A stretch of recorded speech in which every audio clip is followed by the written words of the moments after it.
What's up? Welcome to the Linecheck podcast. Today we have James Wilschkie. Thank you for having me. Yeah. Yeah, I'm excited. It's my first podcast, so let's have some fun, I guess. Yeah. Right? So I actually used to cook with James, like, when was James Republic? Like 6-7 years ago? Yeah, I'd say like good 7 years ago. Yeah, 7 years ago. Yeah. Yeah, he was like a sous chef there. I was just like a line cook, super green. And then ended up working again with him at Bevel. Yep. And then James currently works at Alder and Sage in Long Beach. He's the chef there. But I also known you as like a skater, like a big figure in the skate community, like filming and stuff. Yeah, I used to. That was kind of what brought me out here from Chicago way back when. Filming, I was like, it's like 2003, 2002. I used to visit my homies that lived out here. They were kind of all had like a little skate flop house situation going on. Like I would like, if I had like a little winter time off or a spring break, I would like, find a way to fly out for a week and just get out of the Midwest, like cold, and just fucking film out, and skate. And I was like, as soon as I got out of here, I was like, fuck, I got to move to Long Beach. This is the shit. So I was like, once I was able to like get done with my school, I was like made plans and moved out here in 2003 and just, got right into the filming thing. Yeah. That's sick. Yeah. Yeah. Like there's a lot of skaters in Long Beach. I feel like for people that don't know it, there's of course a big skate community here in Long Beach. And like, why do you think that's the case? I mean, during my like time frame, when I migrated out here, I think it was like LA is expensive to live, and also Long Beach at the time just had like a lot of really good like skate spots, like that are kind of rendered unskateable these days, like Cherry Park in like the stage before they put the grass around it, and like the Belmont ledges, and like there's like all these like legendary spots in Long Beach, and I just think it was just like accessible because you're like, you can go to Orange County if you want, you can go up to LA, you're kind of in the middle, it's a little bit cheaper, and it's just easier to live in Long Beach compared to LA, like for example, the parking, the rent, etc. So it's like, I just think it's just easier for a young person just trying to be around skateboarding all day. It's like Long Beach is super like accessible. Yeah, totally. I mean, that's why I live living in Long Beach too. Sure. It's like, I mean, you made the trek to fucking LA, to work there, and then you live in Long Beach. I mean, right. It's kind of brutal sometimes, but you make it work. That's the thing. I mean, we were sitting in traffic back in the day. It was just like part of the daily routine. You would just plan your day around it. You're like, if it's a weekday, you're like, I'm not even gonna bother. Yeah. You skate little local weekday spots, but then if it's like Saturday or Sunday, all the schools are closed, so you plan your weekend around like, all right, we're gonna go to this school, and hopefully there's not like 3 other fucking crews trying to like all skate at the same time. Like the weekends are like, you got to be a little more strategic, because you want to have that like small little window, So like when you moved from Chicago to Long Beach, like were you already cooking in Chicago, or did you start cooking when you came to Long Beach? No, I'd never cooked professionally until I lived here. I worked at a restaurant. I worked at a couple, but I never cooked. I was, my first job was a busboy, food runner, dishwasher, bar back. So, but I was like always paying attention to like what the cooks were doing, like, but I never actually did it until I got out here. So no, but like once I finally, once I kind of gave up on, not gave up, but like it was, the filming thing wasn't really like cutting it, like I was like working odd jobs, and then I found a job that was like food related. I was like, oh, this kind of makes sense. Like I kind of remember doing things like this, so it just kind of came like kind of natural, I guess. That's cool. Yeah. So like, you like say the transitioning from like skateboarding to cooking was pretty easy, or was it pretty hard? No, I mean, not easy because like, I'll put it like this, like I had no cooking experience, right? So I was working at, I got a job at Jersey Mike's making sandwiches, like, and that was like my only taste of like actually getting my hands on food. Yeah. But like I think I had just read like Anthony Bourdain's like Kitchen Confidential, and I was like, oh, like this guy reminds me of like the kind of chefs that I used to work for when I was in high school when I had a job. So like it was like nostalgic for me, but I was like, so I would apply to like restaurants. I'd apply to like Parker's Lighthouse or random ass restaurants in Long Beach, but no one would hire me because like you have no resume. Yeah. So then I was able to like, you know, figure out a way to go to culinary school, and then once I got on that track, then the transition was easy because I was just like, okay, like I'm committed. I'm gonna just go through the pipeline of like learning all the things that I feel like a chef should know, and like, you know, and just go. And then like once I was in school, like, I mean, I never had a hard time getting a job. Yeah, like, yeah. I could just, you know, fucking just. I feel like that's not the case anymore. I feel like whenever a chef sees like a culinary certificate, they're just like, pass. Unless they have like it's different now. I mean, honestly, like I don't even, when I look at people's resumes, like I don't give a fuck if like they go to culinary school or not. I just look at like where they've worked, if they've made a resume that doesn't look like they're just fluffing it up with a bunch of bullshit, and it's just like a list of a bunch of like random shit, like maybe list a couple references, you know, like, are you like, what are you scared of? You know, like when I see people that have like the confidence at least to do that, I was like, okay, like this person's like feeling themselves, like they didn't just like quit at a million places. They don't have like things they're trying to hide, I guess, you know, and it's like nobody's perfect, but like, so like for skaters, for some reason, when I started cooking in Long Beach, I just happened to work with like Pro X skaters. And like, why do you see that as like what it is? You think it's like the rock and roll lifestyle? Why do skaters turn into cooks? In the kitchen? Yeah, exactly. I don't know, Brennan. I think, okay, like for me, like it's like I always had an interest in food. Yeah. Like, you know, like my parents like exposed me to, like, they both really were good cooks, and my grandparents too. Like we, you know, like I could appreciate like good food growing up. And I think like even like as a hobby, like I would just like barbecue like with the homies like on the weekends and stuff. So like I was like into food. And then I don't know what the skating thing has to do with cooking. I think skaters just naturally are good at it because they're not pussies. They're like, you're not afraid to jump down a handrail and sack your nuts or like fucking scrape your elbow. Yeah. So why would you be scared to like cut your finger or burn your arm like on an oven door? Like I just think it's like skateboarding is the most stressful mind consuming activity. So to that, you're just prepping food is like, that's like therapeutic, you know? So it's like, I think, but like obviously when you're in a busy service still, the worst service ever is nothing compared to like fucking sacking yourself on a fucking handrail or something. Yeah. So I mean, I think skaters have a little bit of an edge on that. You know what I mean? Like I don't know, but you think it's like the adrenaline too of like being in service, fun, you know? Yeah, and like the whole team, like the whole team mentality. Like I mean, that's a good point. Like when we'd be on trips, like in a van. Yeah. You know, there'd be like the team manager usually driving the van, and then you got like the filmers and the photographers. And the skaters, and you're just like, everyone's like fucking sitting in a car for 4 hours, and you're stiff, and you're like expected to get out and perform, and it's like someone has to like get the ball rolling, and like, all right, like we just drove 4 hours to go skate this fucking spot in Utah or whatever.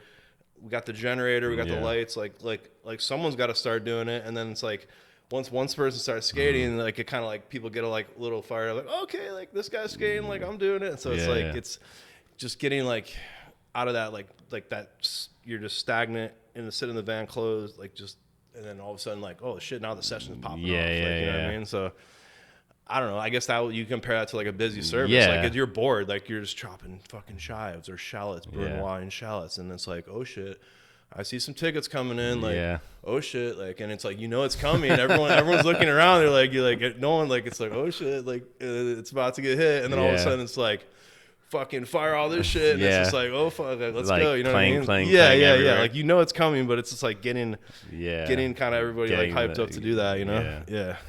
Dang, I miss those days. Yeah, like when I worked with some other skater cooks.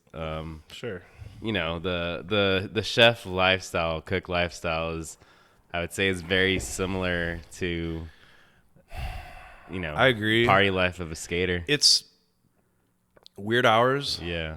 Skateboarding is weird hours. It's almost the opposite of like what your typical 9-to-5er experience is, because the ideal time to go skate is when everything's closed, when all the normies are at home in bed, and then now it's like we're going to spots at like 3 a.m. lighting spots up. Same kind of thing at Cooks is like all the 9-to-5ers, they're already gone. Yeah. Now we're in the restaurant cooking dinner for them because this is like now we're on the clock. Yeah, you know what exactly. I mean? So it's like we kind of like have a reverse schedule than like most of like the normal people, Yeah, and then we try to hit the bar at like before. And then you squeeze it in. Yeah. Squeeze it in. Like you got maybe 1.5 hours before the bar closes after work, and you, and try to get the most out of it, and then get the most out of it. I mean, just to kind of like lick your wounds a little bit, and then get a little sleep in. Yeah, and then or no sleep. Or no sleep. I mean, I remember those days, but like. Yeah, and then just to do it all over again. Yeah, like it's a cycle. It is. It's a vicious cycle. Yeah, and I mean, I don't know why. I don't know. It's just like I've been doing that for so long. Yeah. It's just like it's just normal to me. It's like I can't picture myself really doing another kind of a job. I just feel like this is so like part of my like what I think about when I'm off work on my days off. I'm still like thinking about like, okay, I'm gonna do this. I'm gonna do this. Like you're just always thinking like the next step and whatever. So I mean, I don't know. I think I'm stuck in this lifestyle. I don't know. I mean, I love cooking food. Yeah, of course. Yeah. You're fucking good at it. Yeah, you're good at it too. Yeah. So like, what influences you like the food that you make? You say it's just like different chefs that you worked under, and like definitely I've learned. I definitely learned a lot of stuff from some chefs that I've worked for. Experiences that I've had like back when I was a kid, like living in Chicago, or like going like I've taken a couple vacations in like Europe and stuff. So like, I think it's like, just things to kind of like. You've had like those really epic meals, like where you never forget, like, oh man, that was such a good dinner or whatever. And then it's like trying to recreate that or something close to that. But I mean, lucky us in California, we have like such a bounty of like produce almost all year round. So it's like we have a lot of options, So I mean, just trying to cook. I don't really like think. I just look at ingredients. I don't think about the plated dish until the end. I just grab stuff, shop around.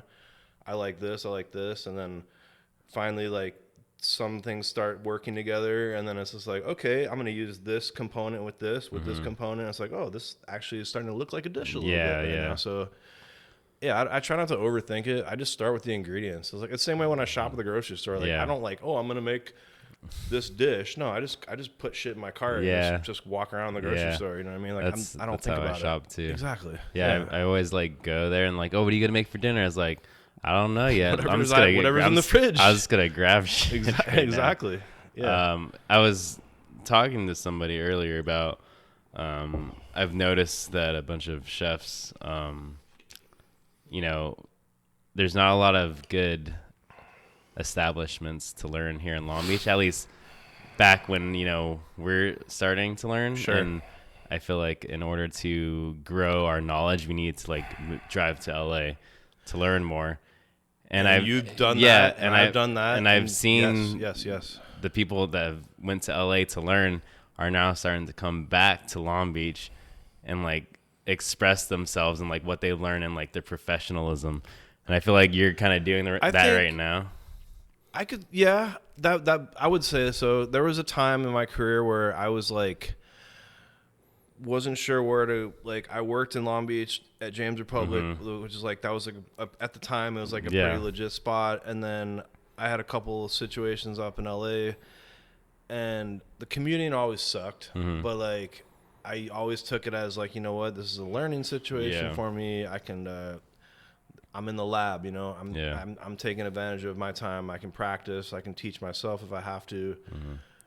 and then, you know, get to work at a couple of sick places like Redbird and Bavel with like legit ass chefs and like, you know, just soaking it all up. Like, like, dude, these, you know, like there's the reason why these people are in the position that they are, because they fucking went through the whole channels and they've done that work. So I think Long Beach is maybe a little bit behind, but it's definitely, the passion is there, and like, you know, like the desire, both the cooks and the people that like to come out and dine, like there's definitely an interest here. It's like, I think it's growing, like, you know, I'm sure you would attest to that, you know, that, so and that's just a good feeling. Like, you don't have to drive 45 minutes in traffic to go to work every day. You can still cook cool food right here in your hometown, you know, like, so yeah, definitely I like that direction that it's going. I mean, it's like super cool to see everybody just like doing cool shit now over here, especially like seeing them from like when I started cooking, and then to see the direction they've went,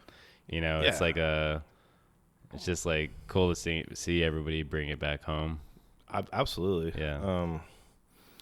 Long Beach is it's on the rise. I mean, it's just like, you know, and it's slowly, like I see places popping up all the time, and I'm like, rad. Like, you know, 5 years ago you wouldn't have seen places like the, you know, it's just like it's slowly, you know, taking a little building a little steam, you know.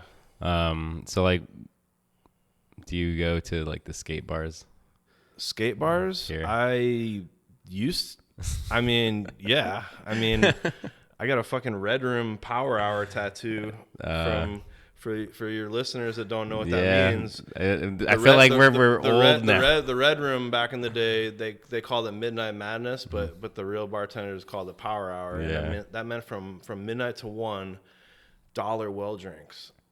And I mean, if you had like $10, you could get a turn.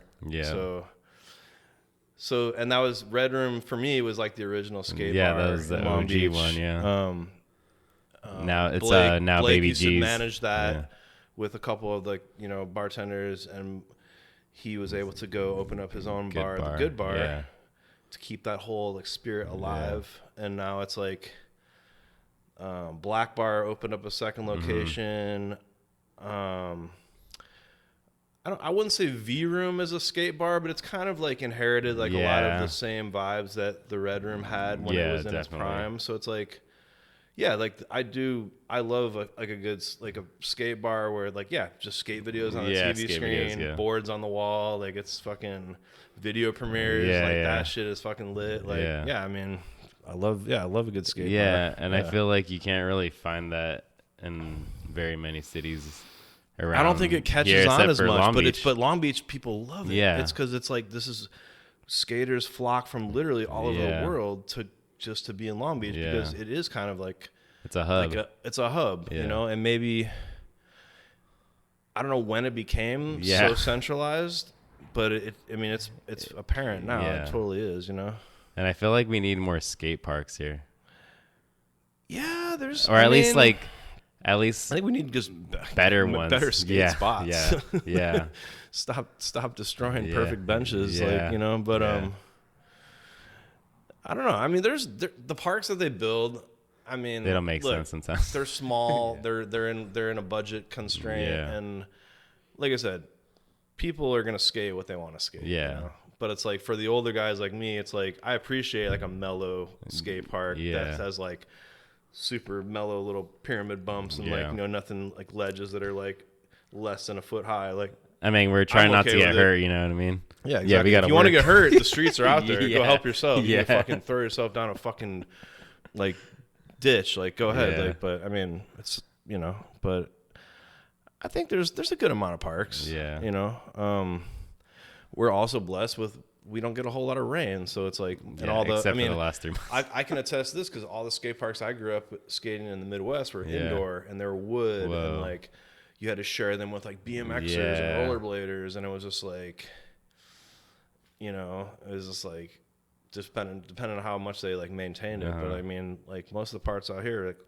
outdoor concrete, it's weather permitting. It's fun. It's good. I remember when I used to skate, I'd take the blue line to go to work, and then I would skate, you know, to and from whatever, the blue line to my house, blue line to my job. Sure. And then I come back on the last train at like 1 a.m, and like I'd be like I don't know, you can't see shit because it's dark outside.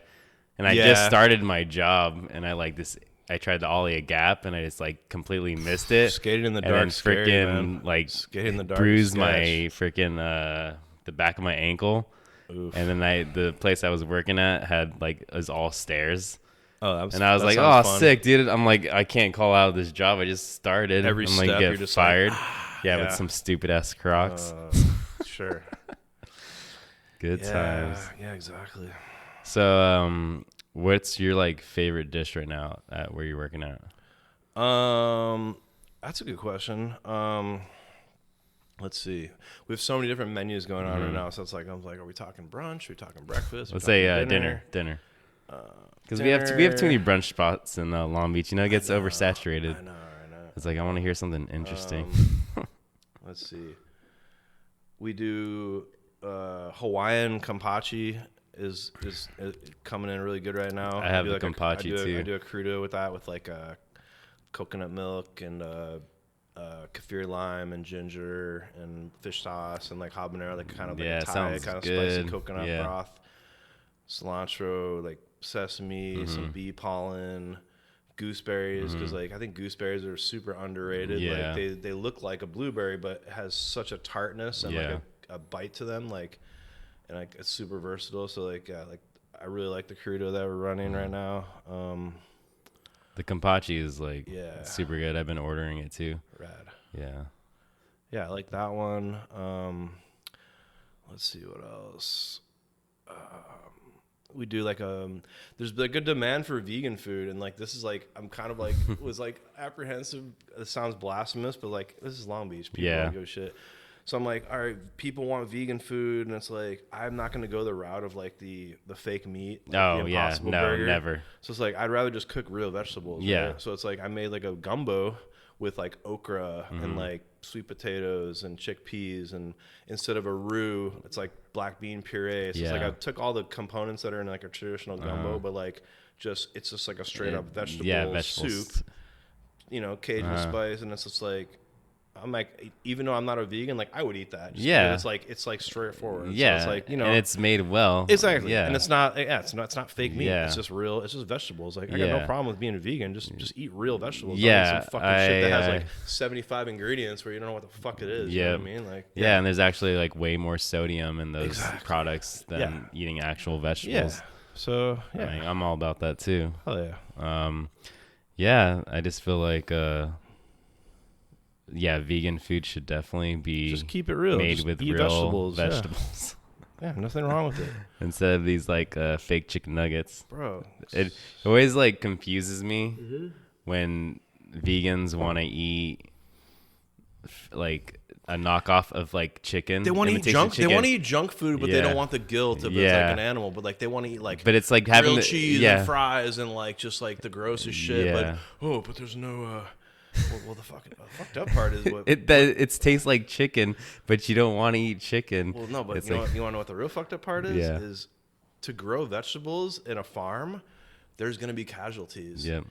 And what I mean by that is there's going to be pesticides that are going to kill the small animals. There's going to be birds, rabbits, little hedgehogs, all those little animals that eat off the crops. They're all going to get killed.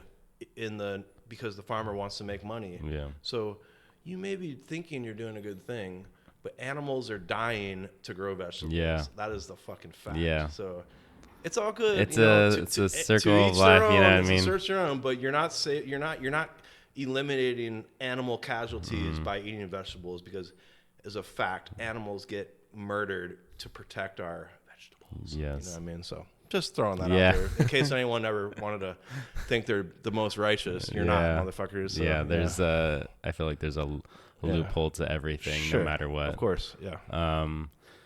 So you've been going to the farmers market lately? I go. Do you go to Santa Monica or do you go to? I don't go to Santa Monica because it's such a stretch. So I'm lucky enough to have a picker that I can order. That's cool. I can make a list. Like I get updates every week from Engardia. Like Engardia Brothers, shout out Lewis Engardia Brothers. Nice. He gives me the current, updated list all the things that are in, and I'll shoot him a text once a week, and he'll go and pick everything for me and deliver it for me. So it saves I didn't me a know lot that of Engardia time. does that. It's a really rad service, and it's like I have to think ahead a little bit, but I make sure I get the delivery on the kind of a slower day, like midweek. So it's like, because it's usually like a couple dollars worth of boxes. I don't want to overload ourselves, but you just think ahead a little bit, and you kind of know what our pars are, and like so he picks it for me, he delivers it. It's always fire, like, so I don't physically get to go shop. I have to be in the restaurant. At least I can actually, I can read an email, or I can shoot him a text, and I can be like, look for this, and like they're just gonna go find it. Dang, it's that's so awesome. cool. Yeah, I mean, like for me, going to the Santa Monica Farmers Market is like a freaking trek, and I'm sure it is like another day for myself. It's like I wake up at like 5:30 and then leave at 6 in the morning. I'm sure it's fun. Don't get me wrong, it's fun. When I'm have to be at the restaurant, and then doing shit, like, and then I can't like clone myself. I have to just I gotta go there, pick it, and then just like come back. Exactly. And then you're like completely tired because you just like woke up super early, and then straight up you don't have time to like take a nap, and then you go straight to work and work another 9-10 hours. Totally. The Long Beach one, the one on 2nd and PCH on Sundays, it's very nice. That's probably my favorite. That's my favorite Long Beach too. one. That one's, and like if I usually don't these days because I work Sundays. But when I back in the way back days, like that was a fun one. That's my favorite farmers market here locally. Totally. I feel like they have a lot of like really good vendors that go there compared to like the cherry market. Yeah. Like not to say anything about cherry. It's just cherry's smaller. The cherry's smaller. They don't have enough. They have a limited space and limited, I think, engagement of just people that But I appreciate that it's that cherry that we have it twice a week. Right. It's Tuesdays and Saturdays. Tuesday, Saturday. Yeah. So cherry farmers market's sick, but yeah, can't beat a Sunday morning on the marina. Seriously, dude. Seriously. Yeah, man. I love these stories. Like you're in the weed stories. Oh shit. I got one for you. All right. You could give me your best one or the most I'm gonna current. give you the worst one, which is the best one. There's only one. There's only one that stands out, and it's a fucking doozy. All right. Okay, so this is like probably like a month or two after I started working at Redbird. Yeah. I like.